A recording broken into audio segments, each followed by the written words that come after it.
Yes, I am making a video on a television series that ended over a decade ago because I just watched one of its episodes for the very first time and I need to talk about it. Let's discuss.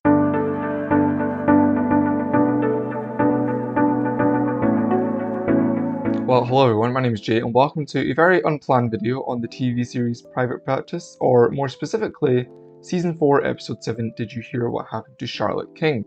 I imagine, though, correct me if I'm wrong, that a lot of you watching probably haven't heard of this show. It's a Grey's Anatomy spin-off and it focuses on the character of Dr. Addison Montgomery, portrayed by Kate Forbes, after she departs the parent show to go to a privately run medical practice in Los Angeles. Before I get into my discussion, I just want to flag up two warnings.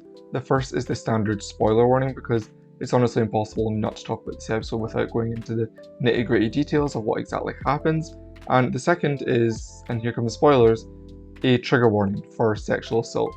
This episode deals with some pretty hard-hitting themes, so you need to be aware of that before we go into the discussion. As long as you understand that, let's get into it. As you may have guessed from the episode title, this episode of Private Practice focuses on Charlotte King, who is portrayed by Katie Strickland, and at the end of the previous episode, she was sexually assaulted. Now, whilst the cliffhanger of the previous episode did show the initial attack on Charlotte, we don't really see the extent of what took place, and that's pretty standard in television. You don't want to reveal everything straight away, you want to have something to entice the viewers to come back the following week.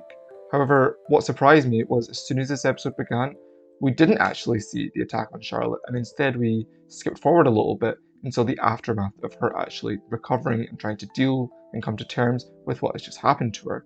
I thought as the episode went on that we weren't going to see the attack at all, and I was pretty content with that because it would have been extremely graphic for the audience to actually see. However, just at the end, we get flashes as Charlotte is walking out of that hospital of the attack. Charlotte's always been such a powerhouse of a character, so to see her stripped of that control and put in this vulnerable position was such a change of pace and a reminder that these kind of heinous acts can happen to anyone. Going back to the flashbacks that we do get of the sexual assault, we see Charlotte in what I think was the toughest moment of the episode for me to sit through, repeatedly screaming no over and over again, trying to maintain that control, not wanting this to happen to her, defying what is happening to her, but in the end she's unable to do so as she is overpowered. Even in the episode opening, when we see her in the aftermath of the attack, we see her try and get up, compose herself, and deal with it on her own. She doesn't want any help, and it's only when Pete actually finds her that she falls over and has no choice but to accept the help that's given to her.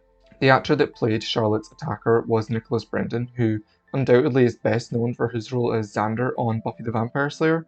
I did actually see his name in the opening credits of the previous episode, so I was waiting for him to show up, but he was nowhere to be seen, and I started to convince myself that another actor in that episode must have been him, just grown up from when I had last seen him in Buffy, because he just wasn't coming up. Now, Nicholas Brendan does actually appear in that previous episode.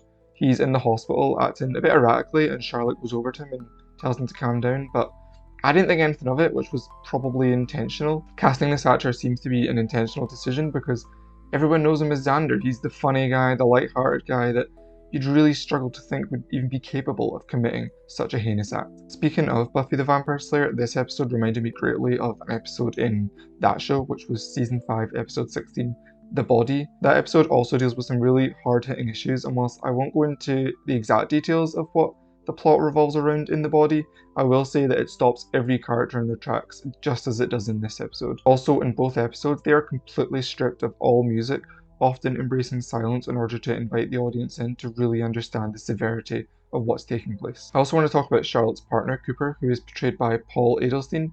When he first hears about the assault on Charlotte, he's actually on a work night out with his colleagues and he is extremely drunk.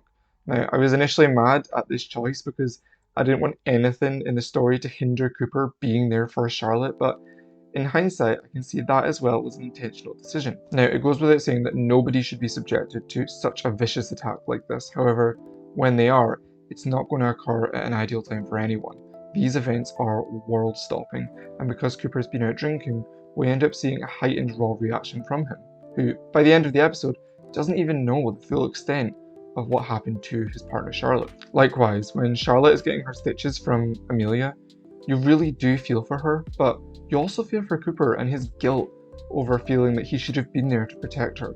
In line with their relationship dynamic that we've seen all throughout the show, Charlotte's actually the one that tells Cooper to go and get her coffee so that he doesn't have to endure the pain that she is going through. That, as well as hearing Charlotte attempt to muffle her screams despite the immeasurable amount of pain that she is going through personally, is brilliantly executed.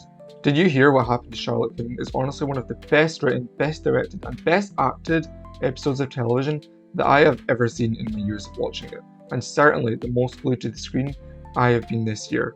Which is saying something, because I watched Severance this year, and I thought that I'd set the bar.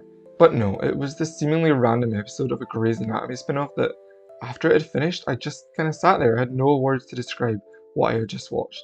I really do think that Katie Strickland was snubbed of an Emmy nomination, even an award for such an outstanding performance, because she gave it her all in this and it was meticulously done. I don't know what's going to happen next. I've seen Grey's Anatomy in its entirety, but this is my first time watching Private Practice. I can only hope that there's some form of justice giving to Charlotte, but we'll need to see what happens. If I were to give it an overall rating, it's the easiest 5 stars that I've given in such a long time, and even though I may never watch it again, it will undoubtedly go down as one of my favourite television episodes of all time.